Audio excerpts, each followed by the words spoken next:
Welcome to Tabletop Battle Adventures D-Day 0700 hours, turn 14. We're looking at Omaha Beach, 916th Grenadiers, 2 platoons, 1st and 2nd platoon, defending the beach. For all the details, you have to go back and watch the previous video, which was the introduction to 0700 hours, turn 14. So far, the 743rd Tank Battalion, A Company, 1st and 2nd platoon have landed on the beach. One tank's been knocked out from 2nd platoon. The 116th Infantry Regiment, Company A, 1st platoon, has landed on the beach and working their way through the water toward the sand. 2nd Rangers, Company C, 2 platoons, are just approaching the water in their landing crafts, and they will be allowed to deploy and enter the battlefield this turn.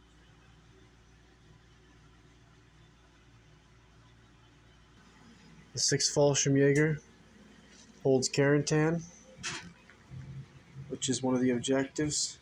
They also hold both bridges leading into Carentan and the river lock, which is open and is flooding for this whole battle and flooding the green fields.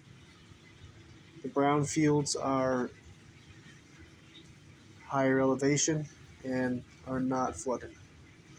Through the green fields, it's infantry can advance, no run, and vehicles cannot enter the green fields at all. This objective was already destroyed by the Germans, and the 1058 Grenadiers, some of 6th Fallschirmjäger, and the 3 armored units from the 100th Panzer are fighting it out with the 506th platoon and Sergeant Travis's scout car. For the details, you have to go back and watch the previous video, like I mentioned. It'll be 0700 hours, turn 14 introduction. And for tonight, the first dice that was drawn is a German dice. But before we can get to that, we have a possible airstrike that was called in by platoon leader, 1st Lieutenant Corey. Called it in right here in the center of this hedgerow, which is right next to 1058 Grenadiers, 1st Section leader, Sergeant Michael. And then after that, we'll see if the 1058 platoon commander's artillery strike that he called in, by the way, he is in the 2nd floor of this building in center screen. And he called artillery strike in here where the 1st MMG team showed their position by firing their machine gun at 1058 3rd Section leader Sergeant Martin and the 1 soldier with him. So let's address the airstrike first, see if it's coming in. Something I failed to mention in the introduction video, though, was that the brown D6s next to some of the soldiers and the green D6s next to some of the US soldiers, and the brown D6s are next to the German soldiers. Those represent the grenades that are held by the soldiers. The one other thing I think I forgot to mention was once the US forces, armor, and infantry reach the sand, they will have to take an order test each time they activate to advance or run. Actually, only running through the sand anyway, so advance through the sand. And if they fail the orders test, there's a chart to roll on that will decide if they hit a landmine or not. And that is in all of the sand areas, including the sand area that's past the highway. And then also any terrain that looks close to sand will be possible landmines. Let's see if platoon leader First Lieutenant Corey's airstrike's gonna come in. Here we go. Oh. He misses. Okay. I think we're gonna leave the target on the same unit for now. Change it if we decide to, but I think I said artillery strike, but what I meant to say was that was an airstrike called in by First Lieutenant Corey on Sergeant Michael here. So it was a miss though. Okay, next we're going to call in the artillery strike on 1st Medium Machine Gun Team. We'll see what happens. Oh, another miss. Okay. Well, I'm going to leave the target on the machine gun team and the hedgerow here, just until we see if I need to call a different strike in somewhere else this turn. And then if that's the case, we'll remove the strike. If we do leave these, then we'll roll again on the chart next turn.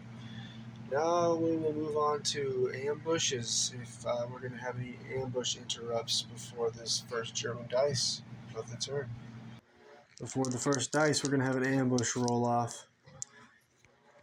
The U.S. forces, 2nd Squad Leader Sergeant Braden wants to spring the ambush in order to order Platoon Commander Captain Carey to then have his radio operator radio Colonel Sink, in order for Colonel Sink to go ahead and have the light mortar fire for the second time on the 6th Fallschirmjäger 1st Section LMG team, who's positioned behind this wall. They're the ones who killed Captain Carey's soldier who spotted the gunner. Another position the U.S. forces want to win the ambush roll-off for is here. Sergeant Caleb, the sniper's on ambush, and he'd be able to fall back out of this hedgerow toward the pine tree. And then also he would be able to order the 2nd Squad LMG team to fall back as well, since they are in a tight spot with the Germans half-track moving in from one side. Puma here in the window up there, far right, 1058 sniper. And then the middle window and the left window, 2nd floor, have an LMG team in each window, one of which is on ambush in the far left window, and the sniper's on ambush for the 1058. So they need to get out of this hedgerow. We'll have a roll-off, and then the Germans, let's see, the Sergeant Lehman, 6th Fallschirmjäger, sniper in the attic of the hotel at the end of Carentan.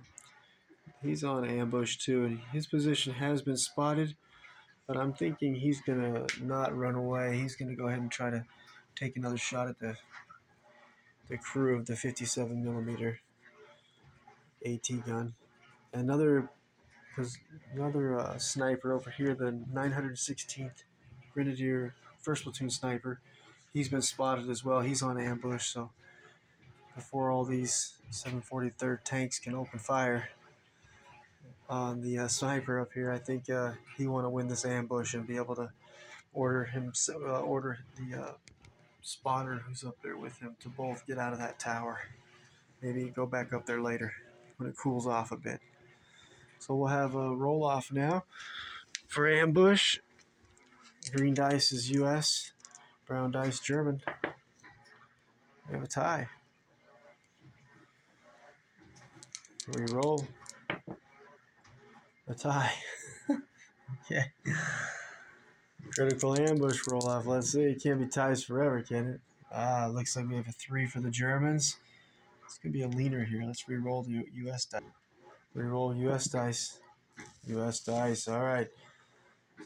We'll go ahead, and I think it's more critical to have Sergeant Caleb spring his ambush, and he is going to advance 4 inches deeper into the hedgerow toward us, and then he's going to order the LMG team to fall back with him.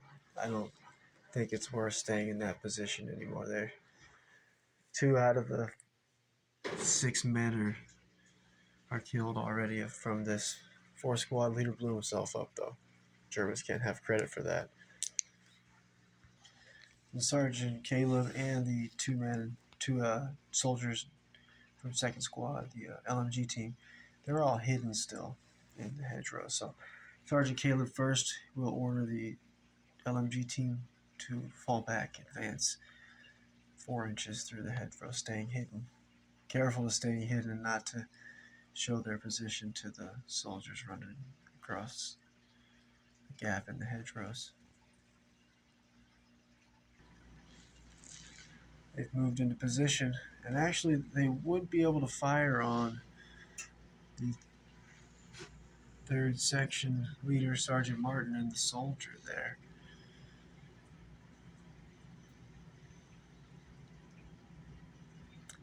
I think they will do it. So it's going to be 4 shots for the LMG.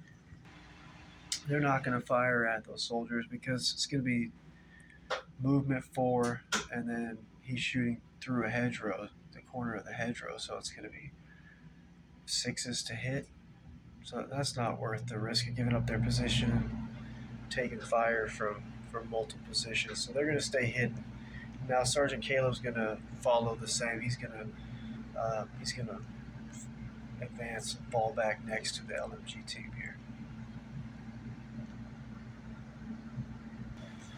Now Sergeant Caleb's in the corner, and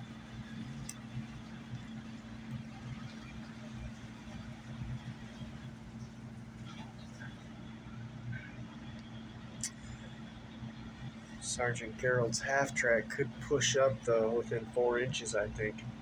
So I think I will move him his max 4 inches, actually, a little closer to the LMG team, rather than leaving him where he can fire. I think I want him to be further from Sergeant Gerald's half-track. There we go. Give him a better chance of avoiding getting...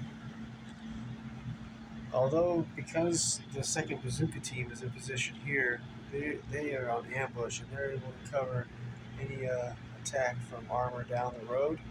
And also they can fire this way through the gap in the hedgerow and knock out, say, the Puma if it makes a move, or if Sergeant Gerald's half-track comes through the gap. But the vehicles can't ride through the green fields right now anyways. They're flooded. Anyways, they've fallen back. We're going to have another ambush roll-off again. Now, U.S. forces still want to win this roll-off for 2nd Squad leader Sergeant Braden. And I already mentioned the 2 snipers for the Germans that want to win the roll-off. So let's see who's gonna pull off the next ambush roll-off. U.S. green, Germans brown. Germans. I think the first... Yeah, we'll go ahead and we're going to have Sergeant Lehman spring his ambush. He's going to try to take out the first one of the crew members from the 57mm AT gun. And looking for 3s. 4-3. Can he pull it off? Misses. And he's already been spotted, so we won't need to roll for that. Next ambush roll-off between U.S. and German. Tie.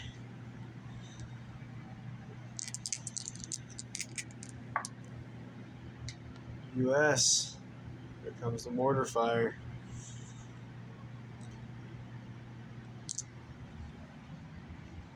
Second Squad leader Sergeant Braden's going to spring his ambush, and he's going to advance forward, and he's going to pull 1 dice. He's going to give that order to platoon commander Captain Carey, who will then pull 3 dice, I believe. Make sure.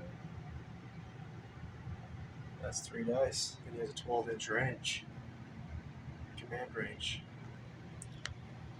Second Squad leader Sergeant Braden, advancing, gives the order to the platoon commander Captain Carey, who's going to receive a fire order, and he's going to have his radio operator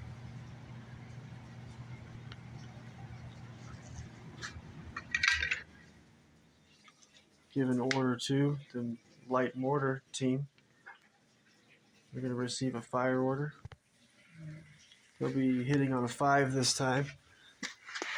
Their target is this 6 Fallschirmjäger 1st Section LMG team. Here positioned in the hardcover. Needing a 5. Are they going to go down?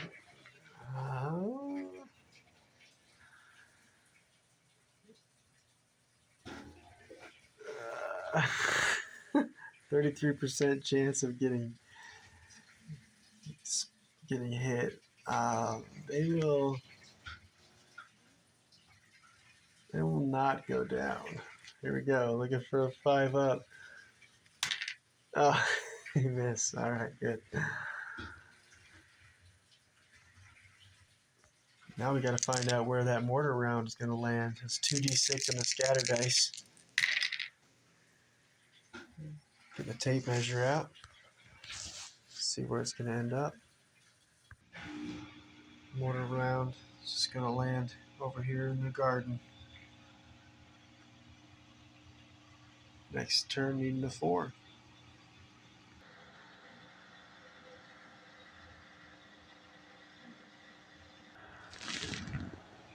Captain Carey's second order dice is going to go to the 3rd Squad Soldier LMG loader next to him. He's going to get an advance order. And this last dice is going to go to 2nd Squad LMG team, who's going to receive an advance order and head up to the hedgerow.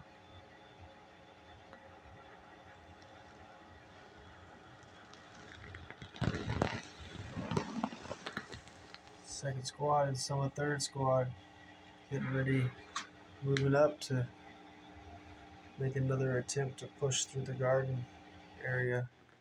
You got to get up here and try to destroy at least one of these bridges before the German armor comes reinforcing through.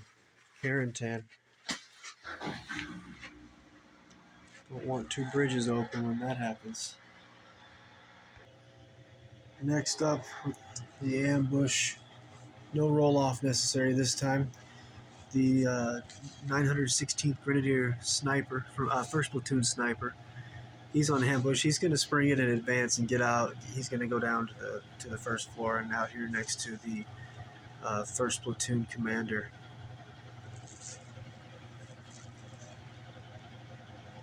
And he's a sergeant. He's NCO. He's going to order the spotter next to him, 1st Platoon spotter in the tower there. He has a great spot for calling in strikes, but now that the sniper's position is known, the tanks are definitely going to destroy this. So let's get him out of there. So he's going to spring his ambush. He's going to advance down to the 1st floor, maybe even get out of the door, and he's going to tell the spotter to come with him. There we go. Spotter and the sniper. Waste, kind of a waste, but too risky to lose those 2 units to 1 HE round from one of these 743rd tanks.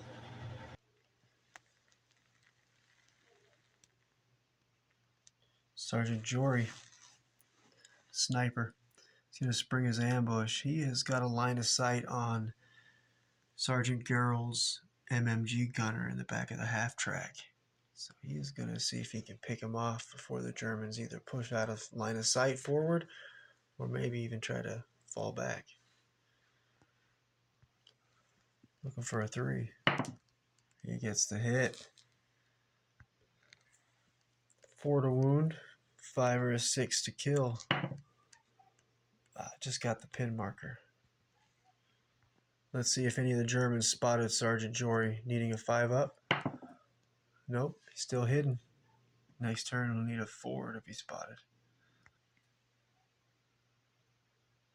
Almost took his head off that time. The rest of the U.S. forces are going to stay on ambush for now.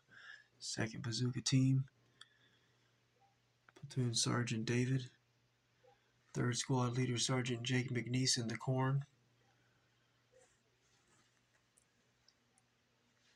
and the only other 2 U.S. soldiers still on ambush is the 116th Infantry. 2 snipers for the platoon are going to stay on ambush for now. But I'm not letting any of the U.S. forces fire from the water. They have to get to the sand before they can open fire. The Germans, they're going to stay on ambush, let the U.S. soldiers move forward before they fire their weapons there. The sniper here is also going to stay on ambush, who's inside of this center. And the rest of the German units that are on ambush are going to stay on ambush for right now. That's Sergeant Ronald's half-track, 2 soldiers from 2nd section of the 1058th Assault Rifles Panzerfaust, 2nd section soldier, 1058th with the LMG gun, and 1058 sniper, 2nd floor, far right window, and the far left window, 2nd floor, 3rd section, 1058 LMG team. I think they're all just going to stay on ambush for right now. And everybody else who's on ambush is also, including 6th Fallschirmjäger Sergeant Neiman in the attic of this building. He's going to stay on ambush, wait for a good target. Yeah. So with that, we're finally through the ambush roll-offs, interruptions, and it'll be first dice now of 0700 hours, turn 14. It'll be German. And I'm going to call it a night, and 3 nights from now, we will get started on the first dice. A lot of action just to get through the ambushes, but it's worth it. This is an adventure. I have time to play when I have time to play. Since I love battling, even if I have to play it over a long period of time, it's better than not battling at all. And for the details, you'll have to watch the 0700 hours turn 14 introduction. And I took the whole video. I just explained unit positions, casualties for each platoon, who's holding the objectives, location of all the units, so forth. Next time, I'm thinking the Germans. Either I want to fire the 88 right away on Omaha Beach in this bunker, or the Pac 40. Try to knock out another tank. The 88's knocked out the 2nd platoon tank already with the first shot that the 88 took. But they're not in danger really. They're only going to get hit on a 7. Over here, I'm thinking I'm going to get these guys, these 2 soldiers, either push them into the hedgerow and take out that fleeing 2nd squad soldier with the BAR, although that would leave my soldiers open to get wrecked next turn. So Sergeant Gerald's half-track right here. I'm thinking maybe falling back with the Germans, taking position behind the stone wall, give up these 2 hedgerows to the U.S. forces. But we'll see. For tonight, it's going to wrap it up for me. And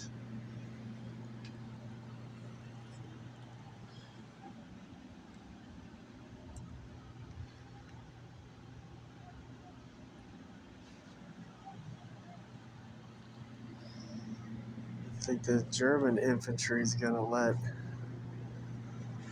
let all the U.S. forces advance forward just before the sand, and then try to pin them down in the water so they won't be able to get to the sand and open fire on them. Let's see, it's a lot of soldiers. And the second Ranger is going to be pushing in this turn too. Coming in on this side probably. And then following up the 116th maybe here.